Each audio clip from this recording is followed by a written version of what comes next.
पहचानने वाले लोग बहुत कम हैं, लेकिन जानने वाले लोग हैं।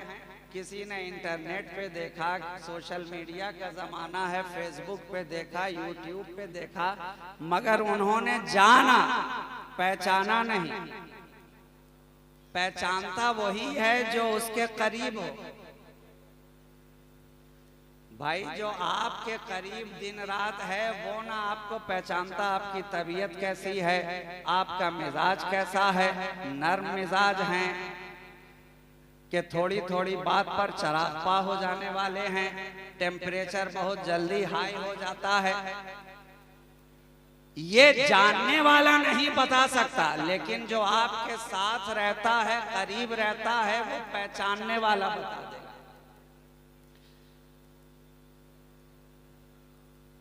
तो इबादत के लिए जरूरी मारिफत, और मारिफत के लिए जरूरी इल्म, और इल्म के लिए जरूरी है जरिया इल्म। इल्म आप हासिल किस तरह करेंगे जब तक उसके करीब ना हो। अब आपको दुनिया में भेजा गया, इल्म हासिल करने का जरिया अक्ल,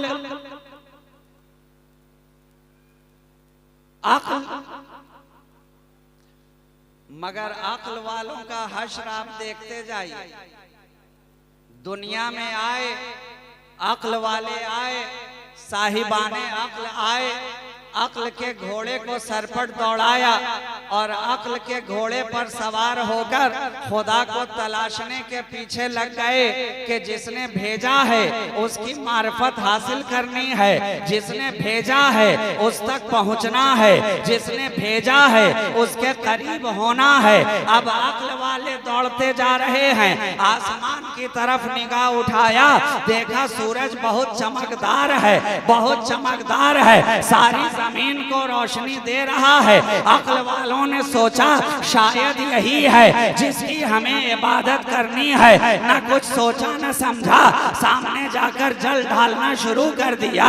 अक्ल वाले आगे बढ़े आसमान की तरफ। रात का वक्त आया, निगाह उठाई, देखा आसमान पे चांद बड़ा ही चमक रहा है, बड़ा खूबसूरत है, खुनुकता भी बिखेर रहा है। अक्ल ने सोचा शायद इसी ने भेजा है, इसी को पूजना है। पूजने वाले वहां पूजना शुरू कर दिए।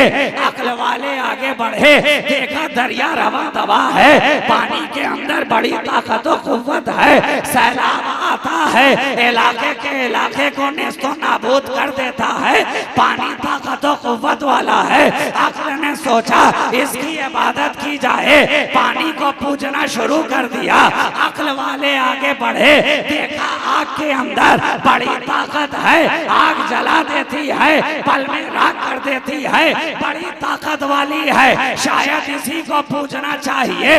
वहां भी परस्ती शुरू हो गई। पहाड़ों की तरफ निगाह डाली, अक्ल वालों ने देखा बड़ा बुलंद है, मजबूत है, हवा चलती है, जगह से हिलता नहीं है, डगमगाता नहीं है, ताकतवर है, शायद यही पूजने के लायक है। पहाड़ों की पूजा, पहाड़ों की परस्ती शुरू करते चले गए। अक्ल वाले आते गए, पूजते चले गए, खुदा बनाते चले गए। एक खुदा की तलाश में न जाने कितने खुदा बना डाले, एक माबूद की तलाश में न जाने कितने माबूदाने बातिल बना दिए और बनाते चले जा रहे हैं। लेकिन अक्ल वाले, अरस्तु अक्ल वाला था, मंजिल को ना पा सका। अरस्ता 40 अक्ल वाला था, मंजिल को ना पा सका। वो अली सीना अक्ल वाला था, मंजिल को ना पा सका। न्यूटन अक्ल वाला था, मंजिल को ना पा सका। किर्कहॉफ अक्ल वाला था, मंजिल को ना पा सका।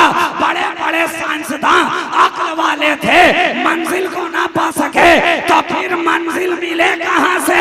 कहा नादान, अरे जानता नहीं है जिस तरह चांद के लिए चांदनी जरूरी है, जिस तरह सूरज के लिए रोशनी जरूरी है, जिस तरह फूलों के लिए महकना जरूरी है, जिस तरह दरियाओं के लिए रवानी जरूरी है, जिस तरह कांटों के लिए खटकना जरूरी है, जिस तरह शबनम के लिए टपकना जरूरी है, जिस तरह पलकों के लिए छपकना जरूरी है, उसी तरह इंसानों की हिदायत के लिए नबूवत और रिसालत का सिलसिला जरूरी है। कोई इंसान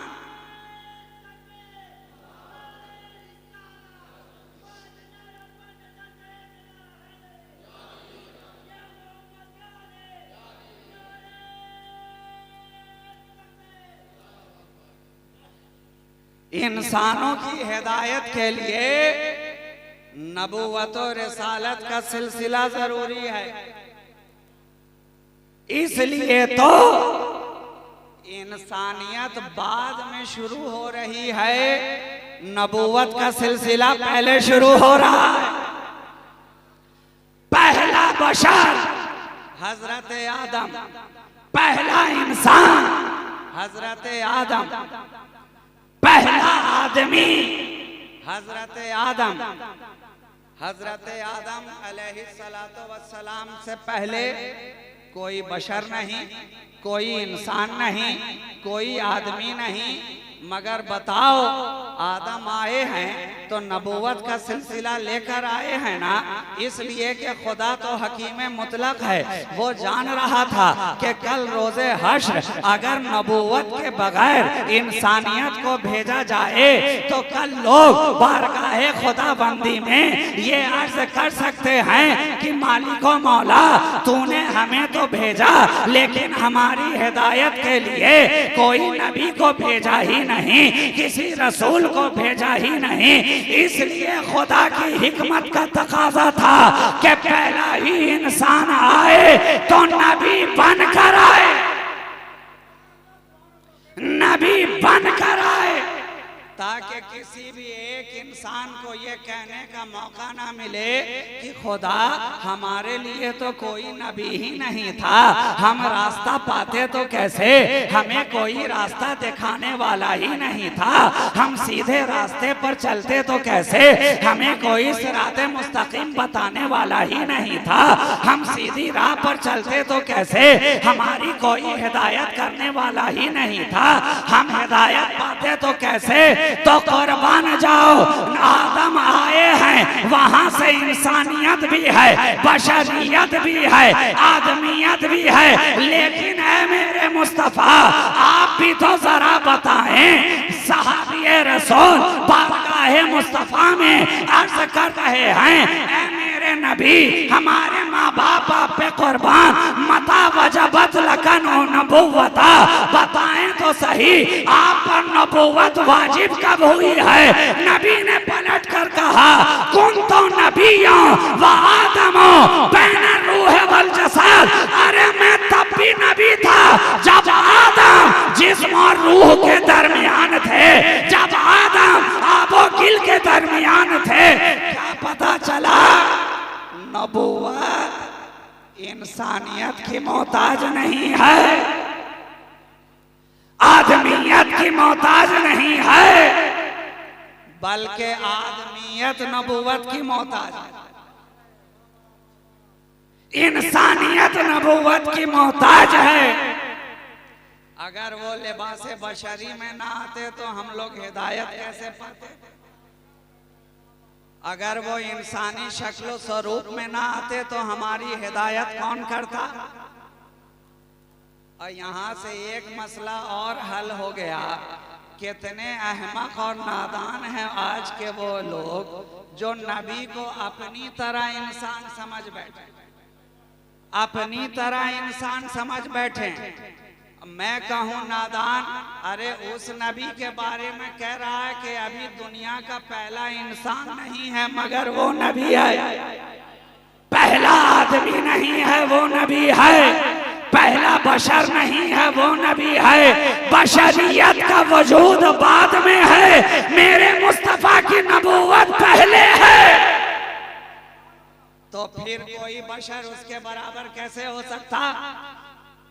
तो इबादत के लिए मार्फत जरूरी, मार्फत के लिए इल्म जरूरी, इल्म के लिए जरिया इल्म जरूरी। तो जिसने अक्ल की बैसाखी पे सफर किया वो नाकाम रहा, नामुराद रहा। लेकिन जिसने नबूवत के सिलसिले को थाम लिया और नबी के पीछे पीछे चला वो कामयाबी के मंजिल तक पहुंच गया। इसलिए कि नबी तो वही है। इबादत हम किसकी करें, इताअत हम किसकी करें? ऐ खुदा तुझे हम पहचाने कैसे, तुझे हम जाने कैसे? दुनिया में जब हमें किसी को जानना होता है हम उसके करीब होते हैं, हम उससे करीब होते हैं। लेकिन ऐ खुदा ना तू दिखाई पड़ता है, ना तू सुनाई पड़ता है, ना तू मस्जिद में आता है, ना तुझे काबे में देखा, ना मिंबर पे देखा, ना और कहीं देखा। हम ढूंढ ढूंढ मरे, कहीं दिखाई ना पड़ा, ना कहीं तेरा पता, ना कहीं तेरा निशान, ना कहीं तेरी मंजिल। मकान से तू पाक है, जमान से तू पाक है, हद से तू पाक है, तय्युनात से तू पाक है। जब किसी ने तुझे देखा ही नहीं तो फिर तुझे पहचाने कैसे? कहा नादान, अरे अब भी सवाल कर रहा है। मेरी जात दुनिया के अंदर इस कायनात में कोई आंख मैंने ऐसी बनाई ही नहीं जो मुझे देख सके। फकत निगाहे मुस्तफा के सारी कायनात में नबी ही की निगाह वो है जिसने मुझे देखा है, जिसने मुझे देखा है। तो अब जिसने देखा है तू उसके करीब हो जा, आएगा मदीने वाले के दर पर, पहुंचता मुझ तक नजर आएगा, बारगाह तक मेरी रसाई हासिल। वाह वाह वाह वाह, सुभान अल्लाह। बहुत मुझ तक पहुंचना है तो मुस्तफा तक पहुंच जा। मेरी मार्फत चाहता है तो मदीने वाले की बारगाह में आ जा। मुझ तक रसाई हासिल करना चाहता है तो मेरे हबीब के दर पर आ जा। जो यहाँ आ गया, जिसने मुस्तफा को पा लिया उसने मुझे पा लिया। जिसने मेरे महबूब को पा लिया उसने मुझे पा लिया। तो जनाब नबूवत का सिलसिला चलता रहा, बढ़ता रहा। 1,24,000 कमो बेश अंबियाए किराम जमाना ब जमाना, अहद ब अहद आते रहे, आते रहे, पैगाम पहुंचाते रहे, हिदायत फरमाते रहे, हिदायत के सिलसिले को बढ़ाते रहे। अब आ गए आखिरी नबी। नबूवत का दरवाजा बंद, रिसालत का दरवाजा बंद। अब हम घबराए, ऐ हमारे आका मौला, आपकी उम्मत को तो कयामत तक रहना है, इस हिदायत के सिलसिले को कयामत तक चलना है। आप पर जो किताब आखिरी उतारी गई कुरान, उसके पैगाम को कयामत तक बाकी रहना है। जब आप पर दरवाजा बंद हो गया, अब हम जाएं तो जाएं कहां? नबूवत का दरवाजा बंद, हम जाएं कहां? रिसालत का दरवाजा बंद, हम जाएं कहां? मुस्तफ़ा की शान रहमतुल्लिल आलमीनी ने पलट कर कहा, अरे नादान घबराता क्यों है? मुझ पर नबूवत का दरवाजा जरूर बंद हुआ है, रिसालत का दरवाजा जरूर बंद हुआ है, लेकिन देख ये मेरा अली है, मैंने इसके दरवाजे से विलायत का दरवाजा खोल दिया है। अब विलायत का दरवाजा कयामत तक खुला रहेगा। काम नबियों वाला होगा मगर वलियों के जरिया किया जाएगा, वलियों के जरिया किया जाएगा। विलायत का सिलसिला जारी हुआ, विलायत का सिलसिला मौलाए कायनात से आगे बढ़ा और सिलसिला दर सिलसिला ये सिलसिला जो आगे बढ़ा है तो मौलाए कायनात से चला, इमामे हसन तक पहुंचा, इमामे हसन से चला, इमामे हुसैन तक पहुंचा, इमामे हुसैन से चला, इमामे ज़ैनुल आबिदीन तक पहुंचा, ज़ैनुल इबा से चला, इमामे बाकिर तक पहुंचा, इमामे बाकिर से चला, जाफर सादिक तक पहुंचा, जाफर सादिक से चला, मूसा कासिम तक पहुंचा।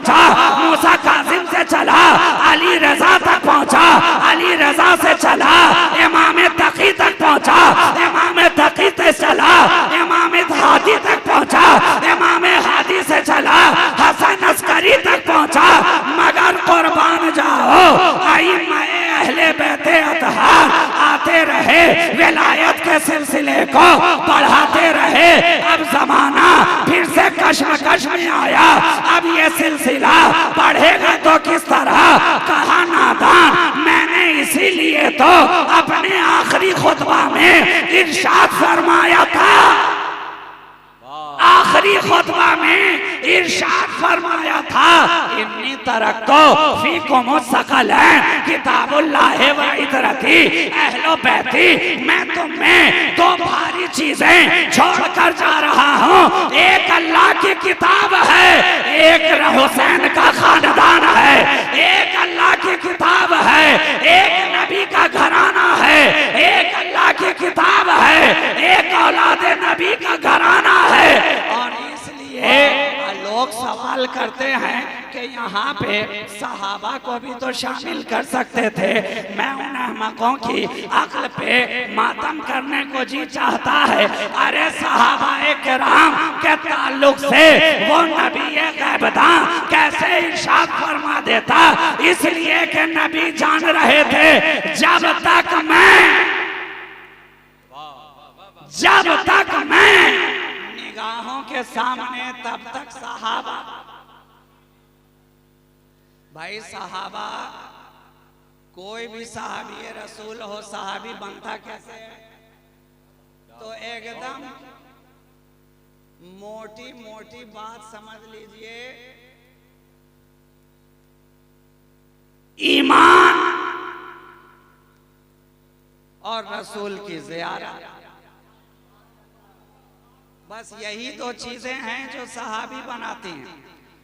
ईमान की हालत में रसूल का दीदार किया, रसूल की ज़ियारत की, और ईमान ही पे उसका खात्मा हो, बस इतना ही। यही क्राइटेरिया है सहाबी कहलाने, सहाबी बनने का। नमाज सहाबियत के लिए शर्त नहीं, रोजा सहाबियत के लिए शर्त नहीं, हज सहाबियत के लिए शर्त नहीं।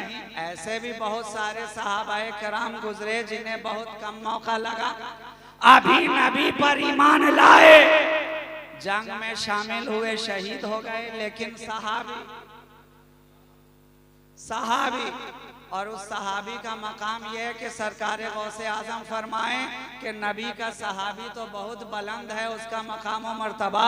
जिस घोड़े पर नबी का सहाबी सवार हुआ, जब वो घोड़ा दौड़ता है तो उसकी टाप से जो गर्द उड़ा करती है, अब्दुल कादिर उस गर्द के बराबर भी नहीं हो सकता। ये है नबी का सहाबी। नबी को देखा ईमान की हालत में, ईमान ही पर खात्मा हो गया, वो सहाबी है। तो जब तक नबी निगाहों के सामने रहेगा, सहाबी होते रहेंगे, सहाबी बनते रहेंगे। लेकिन जब नबी निगाहों से पर्दा कर गए, अब सहाबी बनाए तो कौन? अब ताबई तो बनेगा, तबा ताबई तो बनेगा, मगर कोई सहाबी नहीं कहलाया जा सकता, इसलिए कि सहाबी बनाने वाला हमारा नबी है, वो निगाहों के सामने नहीं। इसलिए नबी ने सहाबाए किराम को यहाँ शामिल ना किया उसे जिसे कयामत तक रहना था, शामिल उसे किया जिसे कयामत तक रहना था। अब कुरान कयामत तक रहने वाला है, नबी के घर वाले कयामत तक रहने वाले हैं। नबी ने कुरान के साथ हुसैन के घराने को जोड़ा, नबी ने कुरान के साथ हसन के खानदान को जोड़ा। कुरान है, नबी का खानदान है, और खुद नबी फरमा रहे हैं कि कुरान और हुसैन दोनों साथ साथ हैं, कुरान और हसन दोनों साथ साथ हैं, और इस तरह साथ रहेंगे कि कल हौज़े कौसर पे भी ये साथ साथ नजर आएंगे। इसलिए दिया वो चीज, अता हमें वो चीज की जिसका सिलसिला कयामत तक रहना था। कयामत तक रहना था। इमाम हसन अस्करी का दौर आया, तबीयत में फिर से घबराहट हुई। अब ये सिलसिला कैसे बढ़ेगा? कहा नादान, अरे मेरी औलाद कयामत तक रहने वाली है, वहां से सिलसिला बढ़ेगा, बगदाद को पहुंचेगा, शाहे जीला नजर आएगा, विलायत के सिलसिले को बढ़ाता नजर आएगा, वहां से आगे बढ़ेगा, कलियर जाएगा, सिलसिला वहां बढ़ेगा, वहां से आगे बढ़ेगा, संजर जाएगा, वहां से आगे बढ़ेगा। अली का घर भी क्या घर है कि इस घर का हर एक बच्चा जहां पैदा हुआ शेरे खुदा मालूम होता है, जहां पैदा हुआ शेरे खुदा मालूम होता है। ये हैदर है, हैदर, ये अली है, अली। जहां नजर आया अली नजर आया, जहां दिखाई पड़ा हैदर नजर आया। शायर तो कह रहा है जहां पैदा हुआ शेरे खुदा मालूम होता है। बगदाद में वही हैदर, कलियर में वही हैदर, संजर में वही हैदर, बुखारा में वही हैदर, समरकंद में वही हैदर, अमझर में वही हैदर। यहाँ इस सरजमीन पर वही नक्शे हैदर, वही रंगे हैदर, वही जलवाए हैदर। भागलपुर में वही रंगे हैदर, करबला में रंगे हैदर, हुनैन में रंगे हैदर, खैबर में हैदर, खैबर में हैदर, ओहद में हैदर, बद्र में हैदर, हैदर। हर जाली मिलेंगे, ना दामन बचाइए, बचना अली से है तो जहन्नम में जाइए। नारे तकबीर, नारे रिसालत, नारे रिसालत, उर्से मुकद्दस, उर्से सलही, मसलके आला हजरत, नारे हैदरी, नारे हैदरी, नारे हैदरी। हर जाली मिलेंगे, ना दामन बचाइए। अरे बचना अली से है तो शौक से जहन्नम में जाइए। क्या कहने, बहुत अच्छा, वाह वाह। नबी ने इस सिलसिले को आगे बढ़ा दिया है और ये सिलसिला कयामत तक कायम रहना। जो चीज कयामत तक बाकी रहनी थी, नबी ने अपने आखिरी खुतबे में उन्हीं दोनों चीजों को अपनी उम्मत के हवाले किया।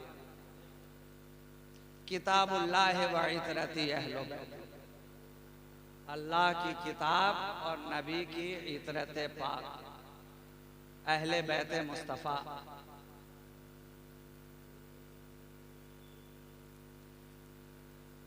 और इनका एहसान तो इतना बड़ा है हम सब के कांधों पर कि नबी ही इरशाद फरमा रहे हैं कि आसमान पर जो ये सितारे हैं, जब तक आसमान पर सितारे हैं आसमान का वजूद बाकी।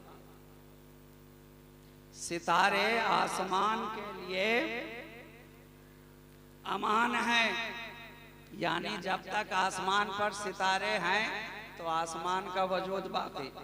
और अपने घर वालों के ताल्लुक से फरमाया कि मेरे घर वाले जमीन वालों के लिए अमान है। क्या पता चला? जब तक नबी के घर वाले जमीन पर बाकी हैं हमारा वजूद बाकी है। जिस दिन नबी की एक भी औलाद इस धरती पर बाकी नहीं रहेगी और कुछ ना होगा, सीधा कयामत होगी।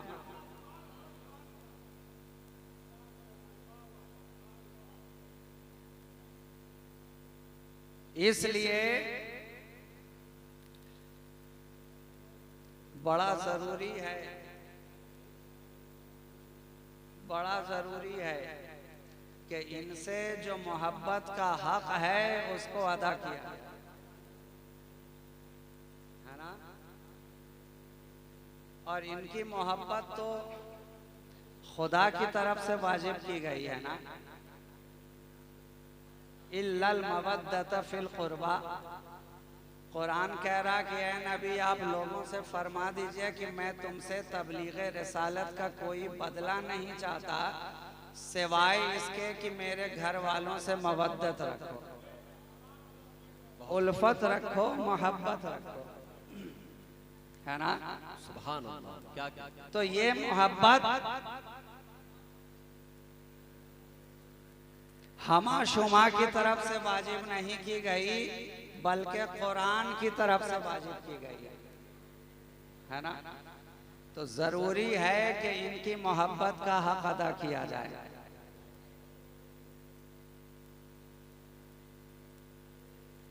और हदीस कुदसी के अल्फाज हैं, ये विलायत के सिलसिले की बात चल रही है। हदीस कुदसी में अल्लाह तबारक व तआला इरशाद फरमा रहा है, मन आदा ली वलियन फ़क़द आज़नतहु बिल हर्ब, कि जिसने मेरे किसी भी वली के साथ बुग़्ज़ रखा तो मैं उससे ऐलान जंग करता हूँ। तो अब अल्लाह के किसी भी वली से अगर आपके दिल में ज़रा सा भी बुग़्ज़ है, इनाद है, तो समझ लीजिए कि ये आप और किसी से जंग नहीं बल्कि रब से जंग मोल ले रहे हैं। इसलिए ज़रूरत है कि अल्लाह के हर एक वली से सच्ची मोहब्बत और सच्ची अकीदत रखी जाए। नबी के हर घराने का पासो लिहाज रखा जाए, हर एक से मोहब्बत रखी जाए और नबी के घर वालों से भी मोहब्बत की जाए और नबी के दर वालों से भी मोहब्बत की जाए। दोनों दामन आपको साथ साथ लेकर के चलना होगा। इसलिए कि अहले सुन्नत व जमात का यही इम्तियाज है, यही इनफरादियत है कि हम जिस तरह अहले बैते अतहार को अपने सर आंखों पर रखते हैं, उसी तरह नबी के हर सहाबी को अपने सर आंखों पर रखते हैं। असहाबे रसूल से भी हम मोहब्बत उसी तरह करते हैं और अहले बैते अतहार से भी हम मोहब्बत उसी तरह करते हैं। तो दोनों की मवद्दते अहले बैत और उल्फते सहाबाए किराम, ये दोनों चीज़ें साथ साथ लेकर के चलो। दोनों में से एक का भी दामन अगर छूटा तो बस राह सिराते मुस्तकीम से डगमगाया। इसलिए किसी ने अहले बैत से मोहब्बत की, सहाबाए किराम को छोड़ दिया, वो भी राह से भटक गया। किसी ने सिर्फ सहाबा से मोहब्बत की, नबी के घर वालों को छोड़ दिया, वो भी राह से भटक गया। ये 1400 सालों से अहले सुन्नत व जमात का सिलसिला है और इंशाअल्लाह सुबह क़यामत तक ये यूं ही बाकी रहेगा, कायम दाइम रहेगा कि हम सहाबाए किराम से भी मोहब्बत करते चले आए हैं और नबी के घर वालों से भी मोहब्बत करते चले आए हैं। तो आज की इस महफिल पाक में मेरा यही पैगाम है कि इन दोनों मोहब्बत को अपने साथ साथ लेकर के चलो, अपने सीने में जगह दे करके चलो। दोनों मोहब्बतों की लौ को जलाए रखो। अल्लाह के हर वली से मोहब्बत कीजिए, उनकी बारगाह का फैजान हासिल कीजिए, उनकी बारगाह की मायत और कुर्बत हासिल कीजिए। जिस वली के भी आप करीब होंगे उनका फैजान आपको हासिल होगा। इसलिए कि जब बारिश बरसती है तो ये नहीं देखती है कि झोपड़ी पर बरसा जाए, महलों पे ना बरसा जाए। इसलिए जब अल्लाह के वली के हम करीब होते हैं तो यहाँ भी अल्लाह की रहमतों की मूसलाधार बारिश दिन रात हुआ करती है। अमीर आए तो नहा के जाता है, गरीब आए तो नहा के जाता है, दौलतमंद आए तो सैराब होता है, भिखारी आए तो सैराब होता है, अपना आए तो दामन भर के जाता है, बेगाना आए तो दामन भर के जाता है। ये अल्लाह के वली का दरबार है, ये देने वाला है, ये दाता है। अल्लाह ने इन्हें वो कुदरत अता की है कि जो इनके दरबार में आता है अपने दामन को मुरादों से भर के जाता है। ना यहाँ कौम देखा जाता है, ना मजहब देखा जाता है, ना मिल्लत देखा जाता है, ना अपने को देखा जाता है, ना बेगाने को देखा जाता है। अरे जो आया दामन भर के गया और देने वाला कह रहा है जो इनके दामन से ले रहा है, भर रहा है। न साकी बखील, वो दिए जा रहा है, मैं पिए जा रहा हूं। जिंदाबाद, बहुत अच्छा, वाह वाह वाह, दिए जा रहा है, सुभान अल्लाह।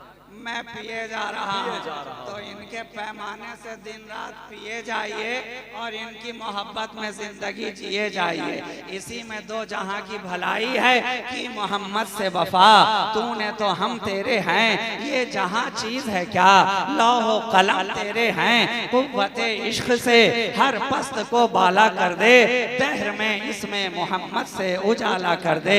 वाखिरो दअवाना अनिल हम्दुलिल्लाहि रब्बिल आलमीन। अस्सलामु अलैकुम व रहमतुल्लाहि व बरकातुहू। हजरात आइए, बड़ी तेजी के साथ मैं इस वक्त गुजारिश कर रहा हूँ हिंदुस्तान का वो खूबसूरत लहजा सलाखान रसूल भाई मोहतरमा एहसान शाकिर आजमी से की बड़ी तेजी के साथ माइक पर तशरीफ लाएं।